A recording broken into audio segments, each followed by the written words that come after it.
Audiobook, The Family in Kyoto, One Japanese Girl Got Freedom by Hitomi Woods on sale at online stores or apps. Apple Books, Google Play, Audible, 43 available distributors in total.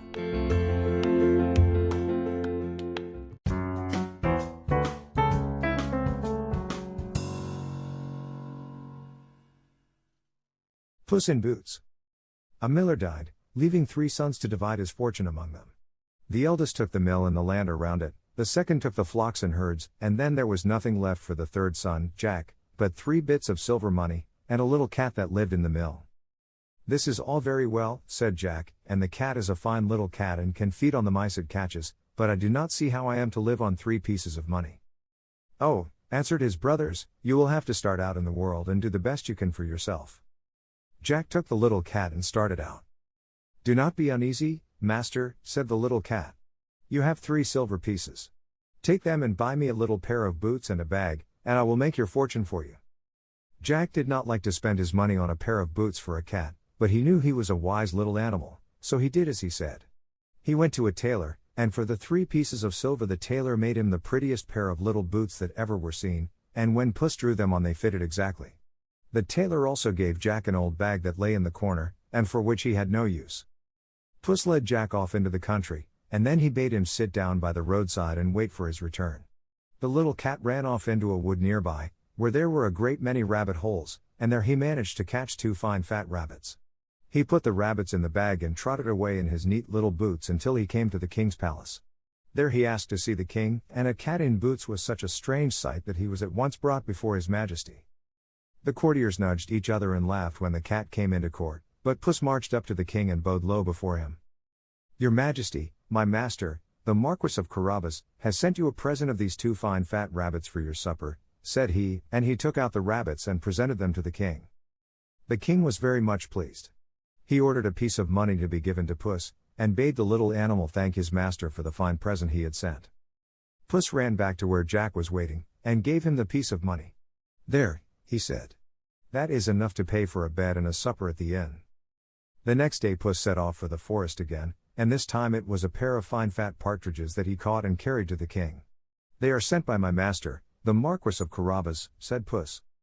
Again the king sent his thanks to the Marquis, and gave Puss a piece of money, which the little cat carried back to his master, and it was enough to buy Jack food and lodging. So it went on day after day. Every day Puss caught some fine game in the forest and took it to the king with the compliments of the Marquis of Carabas, and every day the king thanked the cat and gave him a piece of money. The king began to wonder who the Marquis of Carabas was and where he lived. He began to think the Marquis was a very generous fellow. One day the king went out for a pleasure ride with his daughter, and many of his court rode with him. Puss came in haste to his master. "Come quick," he cried. "We have done well enough so far, but the time has now come when I will make your fortune." The cat then led Jack to a river, where he knew the king would pass before long. He then bade Jack take off his clothes and hide them under a rock, and then stand in the river up to his neck. Jack did this, though the water was so cold it made him shudder, and he did not know how Puss was to make his fortune in this way. Puss waited until he saw his master well in the river, and then he ran to the road along which the king was coming. "Help! Help!" he cried. "Oh, help! My master, the noble Marquis of Carabas. He will surely drown." "What is the matter?" asked the king, stopping his coach, and the princess and all the courtiers listened. "Oh, your Majesty!" cried the cat. "My noble master. He was attacked by robbers and they robbed him of everything and threw him in the river, and unless he receives help he will surely drown." The king was very much concerned. He at once sent courtiers to draw Jack out from the river and dress him in robes of velvet and satin and gold lace. Jack had never been so magnificently dressed before, and he looked a fine fellow indeed when he was brought to the king.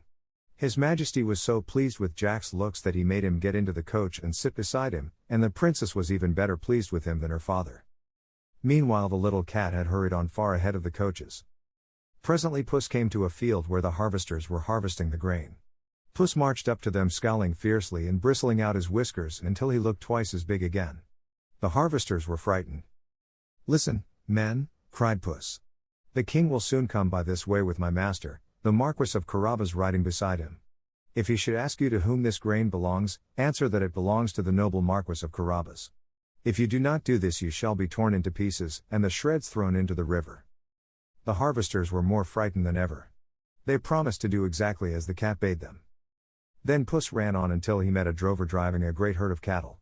Him, too, he frightened so that he promised if the king asked him to whom the herd belonged, he would say to the noble Marquis of Carabas. A little farther on the cat met a shepherd with his sheep, and he also promised to say his flocks belonged to the Marquis of Carabas. So it went on. It seemed as though everything was to be claimed by the Marquis of Carabas. Now all these things really belonged to an ogre who was very rich and fierce and strong and terrible, and after a while Puss came to the castle where the ogre lived. The little cat was not afraid of ogres, however. He made his way into the castle and ran along into one room after another until he came to where the ogre was sitting.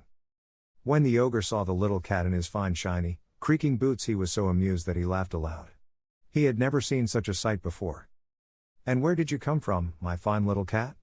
he asked. "Oh, from over the hills and far away." "And what do you want here?" "I only wanted to see you because everyone says you are the strongest and most wonderful ogre in all the world." When the ogre heard that, he was much pleased, for he was very vain.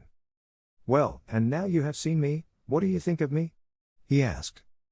Oh, Puss thought he was a very wonderful ogre indeed.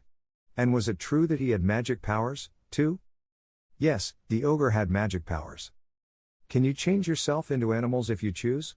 A lion or an elephant, for instance?" asked Puss. "Oh, yes, that was easy enough." "I should like to see you do that," said the cat. Well, the ogre was willing to oblige him. At once he turned himself into a lion, for he really had that power, and he was a very terrible-looking lion indeed. He roared and lashed his tail and his mane bristled. The ogre changes himself into a lion. Puss was so terrified that he sprang through the window and scrambled up the roof, though he almost slipped and fell on account of the boots.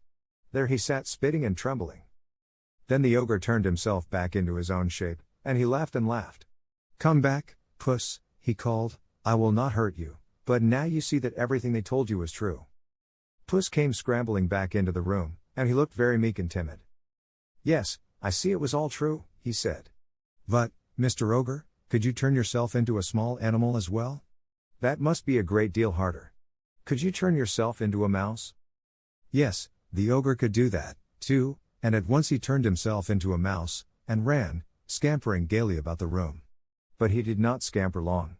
Psst. With a bound, Puss caught him and swallowed him down in a moment before he could even squeak, and that was the end of the ogre. Meanwhile the king and the princess and Jack were rolling along together in the fine coach and talking pleasantly together. The king was so pleased with Jack's talk that he told the coachman to drive slowly, so they could have the more time together. Presently they came to the field of grain where the harvesters were at work. "That is a fine field of grain," said the king, and he leaned from the coach and called to the harvesters to know to whom the grain belonged. "To the noble Marquis of Carabas," answered the harvesters. The king turned to Jack. "My dear Marquis, why did you not tell me it belonged to you?" "I had forgotten," answered Jack. Soon after they came to the drover. The king admired the herd of cattle and asked the drover to whom they belonged. "To the noble Marquis of Carabas," answered the drover. The king turned to Jack, and complimented him upon his herds. He began to think the Marquis must be very rich. Then they came to the shepherd, and it was the same thing, his flocks belonged to the Marquis of Carabas. In the forest the woodsman said the wood belonged to the Marquis. It seemed as though the Marquis were richer than the king himself. At last they came to the ogre's grand castle, and the king asked Jack to whom it belonged. Before Jack could answer, the doors were thrown open, and the little cat ran out into the road. "Welcome, welcome, your majesty," he cried. "Welcome to the castle of the Marquis of Carabas." "So this is where you live," said the king. "Yes, this is where I live," answered Jack. The cat invited them to alight and led the way into a long dining hall. There the servants had prepared a magnificent feast, for now they, as well as the castle and everything in it, belonged to Jack. The king and the princess took their places at the table, and Jack sat between them. They ate and drank and feasted to their heart's content, and the king had never tasted more delicious food, and it was all served on golden plates far finer than those he ate from in his own castle. At the end of the feast the king turned to Jack and said, "My dear Marquis, you must be a very rich man." "I am so rich," answered Jack, "that I really do not know how much I have." "It seems to me," said the king, "that you ought to marry a princess, for no everyday girl would do for you." Yes, Jack would like to marry a princess, but it would have to be the right princess. "Then how would my daughter do?" asked the king. At that Jack was ready to jump out of his skin with joy, For the princess was so sweet and pretty that he loved her already. Yes, she would do better than anyone else in the world. And the princess did not say nay. So Jack went back with the king and the princess to his own palace, and then the princess and Jack were married, and lived happily ever after. The little cat lived in the palace with them, and always the softest cushion, and the warmest corner by the fire were left for him. As for Jack's brothers, when they heard of the good fortune that had come to Jack, and how he had won a princess for a wife, they wished they had kept Puss and given him the mill and the flocks and herds.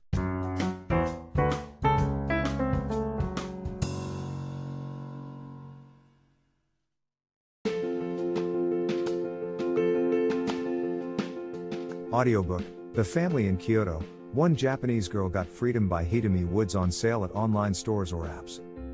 Apple Books, Google Play, Audible, 43 available distributors in total.